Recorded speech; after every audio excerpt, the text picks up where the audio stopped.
Let's add some styles to our error messages which we are getting over here. These are nothing but validation error messages.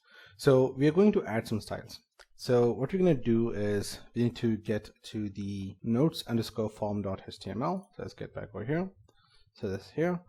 And what we're going to do is right after this form, we're going to add in a if statement. So we're going to say if form dot errors, and then we can specify the div tag here. So say div, actually I need to change this back to HTML. There it is. Okay, so we're going to say div dot alert. Okay, say alert danger, and inside that we're going to say form dot errors. Save that.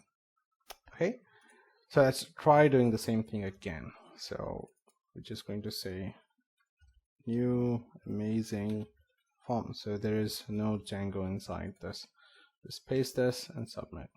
Now you can see that we get error messages with the beautifully colored over here.